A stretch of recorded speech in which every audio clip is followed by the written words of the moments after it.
Mambo vipi? This is Konde Boy Jeshi, the CEO of Konde Gang. Niko hapa kwa address hili jambo linalohusu mdogo wangu Chinga. Kwanza kabisa nikiri kwamba mdogo wangu alinitumia message na kuniomba kwamba anataka kutoka kwenye label akawa independent artist. Nami nilimjibu straight kwamba mdogo wangu, wish all the best. I got you back all the time as usual. Kachini na viongozi wa Konde Gang, video contacts, mfanolize, muone mnafanyaje. Contract inasema endapo atataka kuterminate na ku-own master, kununua ku-own master. Nikisema master namaanisha catalog, the whole entire catalog. Nyimbo zote hata zile ambazo amezifanya mimi ili ziwe za kwake lifetime.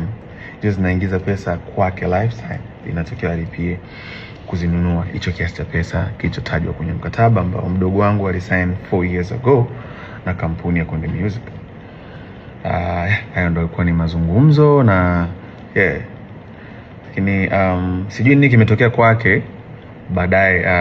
Akaja kusema kwenye social media kwamba nimemdai kiasi cha bilioni 1. Nikiri kwamba sijamdai kiasi cha bilioni 1 na nisingependa pesa yangu tena ije kunichafua mwenyewe.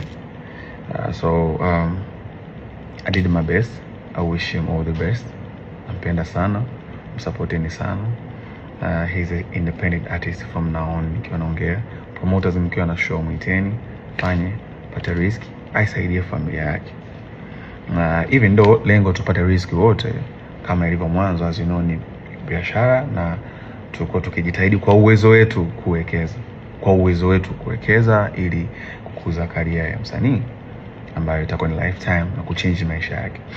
So far tumshukuru Mungu kwa support yetu, tumeweza kufanikisha kuwaletea superstars kadhaa ikiwemo Chinga, kina Angela, Kili Chidi walikuwa kina Country Boy, na wao wote waliondoka hakuja kuwa na matatizo yote, na wote wana own masters zao na for good and for peace.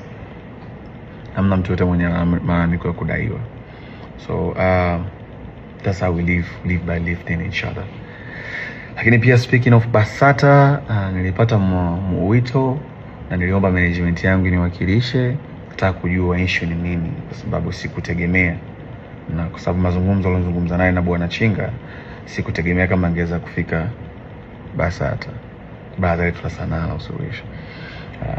So niliomba management yangu niwakilishe, izungumze na viongozi wa BASATA kuona wanapataje mwafaka, lakini wakaniambia so far nisingeweza kuyashare sasa hivi. Mimi sikuona haja ya